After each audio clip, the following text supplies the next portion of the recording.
नमस्कार साथियों, जो भी इस चैनल को देख रहे हैं, जो प्यारे मित्र हैं, बंधु हैं और प्यारे बच्चे हैं, जो भी इस चैनल को सब्सक्राइब कर रहे हैं, सभी का इस वीडियो में स्वागत है।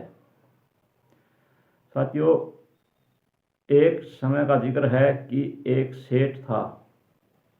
वो हमेशा अपने लड़के की दूसरों के सामने बुराई करता था। तो एक दिन उस लड़के के मन में आया, मेरे पिताजी तो मुझे बहुत ही नालायक और गंदा समझते हैं और हर जगह मेरी बुराई करते हैं। तो उसने एक दिन अपने पिताजी का खून करना चाहा। उसने कहा, मैं मेरे पिताजी को जान से मार डालूंगा और इससे मुझे भी छुटकारा मिल जाएगा। तो उसने रात को एक तलवार निकाली और वो उसके कमरे की ओर चल पड़ा। तो उसकी माताजी और उसके पिताजी आपस में बातें कर रहे थे। उसकी माता ने कहा, आप इस बच्चे की क्यों इतनी बुराई करते हो सबके सामने? तो उसके पिताजी ने बड़ा ही नम्रता से और सहनशीलता से जवाब दिया। उसने कहा, मेरा बेटा बहुत ही अच्छा है और मैं उसे बहुत ही प्यार करता हूँ और मैं बहुत ही उसकी इज्जत करता हूँ, क्योंकि मैं इसलिए उसकी बुराई करता हूँ ताकि वो बुराई करने पर कहीं भटक न जाए और कहीं गलत संगति में ना बैठ जाए, इसलिए मैं उसकी बुराई करता हूँ।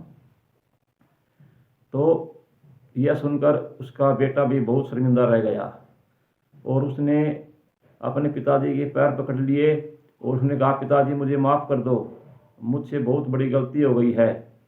उसने कहा, क्या हुआ? उसने कहा, मैं ऐसे आपके लिए बहुत ही खतरनाक सिद्ध हुआ हूँ, मैं आपकी हत्या करना चाहता था। उसने कहा, बेटा कोई बात नहीं। उसके बेटे ने कहा, मुझे कोई ऐसी सज़ा दो जिसे मेरा यह पाप कट जाए। उसके पिताजी ने कहा, आप अपनी पत्नी के साथ अपने मायके जाओ, 10-12 साल तक वहाँ पर रह कर आओ, तभी मैं आपको सब पता चल जाएगा और आपकी यह गलती माफ़ हो जाएगी। ऐसा कहने पर वह अपनी पत्नी के साथ अपनी ससुराल जा पहुंचा। साथियों, जो भी इस चैनल को देख रहा हो, सभी भाई इसको सब्सक्राइब करें ताकि आगे वीडियो और आए। तो वो अपनी ससुराल पहुंच गया और क्योंकि कई दिन तक ठहरे हुए, सब ने उसका स्वागत किया, सब ने उसकी इज्जत की, लेकिन उसे ठहरते ठहरते बहुत दिन बीत गए तो सभी उससे परेशान हो गए। उसको खेत के अंदर भेज देते, बैल जोतने के लिए। बैलों को जोतता, खेतों में काम करता, फसलों में पानी लाता। इसी प्रकार वह काम से बहुत परेशान हो गया और सभी उसको डांट मारते और सभी उसको धमकाते। तो इस प्रकार ससुराल में रहते रहते वो बहुत परेशान हो गया, क्योंकि पत्नी का तभी पता चलता है जब दुख में अपने पति का साथ दे। उसकी पत्नी ने कहा, यहाँ मेरे पिताजी है, मेरे माताजी है, ये आपको बहुत परेशान कर रहे हैं, इसलिए आप पढ़े लिखे हो, विद्वान हो, शास्त्रों की ज्ञाता हो, इसलिए आप बाहर देश में निकल जाए और अपना बड़ा व्यापार शुरू करें। इतना पत्नी की बात सुनकर उसने वैसा ही किया। उसके पास कोई धन नहीं था। उसने अपनी पत्नी से कहा, मैं तो बाहर व्यापार के लिए जाता हूँ, लेकिन आपने एक काम करना है। उसने कहा, क्या पतिदेव? मैं आपको 6 बातें बताकर जाता हूँ और ये 6 बातें 6 लाख की है। आपको बहुत मुसीबत पड़ जाए, विपदा पड़ जाए, दुख पड़ जाए, तो आप राजा के पास चले जाना और यह 6 बातें उसे बताना, वो आपको 6 लाख रुपये देगा। इतना सुनकर वो राजा के बाहर पहुंच गया। तो नौकरों ने देखा, भाई ये हाथ में क्या ली हुई है? उसने कहा, इसके अंदर 6 बातें लिखी हैं और इन 6 बातें का मोल 6 लाख है। उसने वो कागज देखा, देखकर कहा, इस कागज में तो यह तो 100 रुपये का भी कागज नहीं है, इसकी पत्नी बहुत परेशान हो गई। उसकी पत्नी ने कहा, इसे मैं 6,000 से कम नहीं दूंगी। राजा भी वापस आ गया। राजा ने जब वो कागज देखा तो उसमें पहली बात यह थी, जीवन में कोई भी जल्दबाजी नहीं करनी चाहिए। जीवन में कोई भी जल्दबाजी नहीं करनी चाहिए।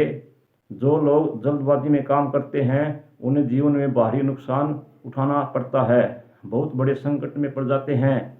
काम करने से पहले धर्म संकट के बारे में सोचते और धन संपत्ति उसके खुद अपने पास चल कर आती है।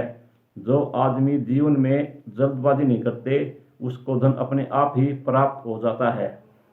नंबर 2, अपनी पत्नी को आज्ञा देकर उनकी बातों का उल्लंघन नहीं करना चाहिए, क्योंकि साधारण पत्नी विनाश का कारण बन जाती है और अच्छी पत्नी पराये पुरुष के साथ कभी भी गलत नजर नहीं देखती। इसलिए नंबर 3, मन में पैदा होने वाली चीज से अधिक मतवाली नहीं होती।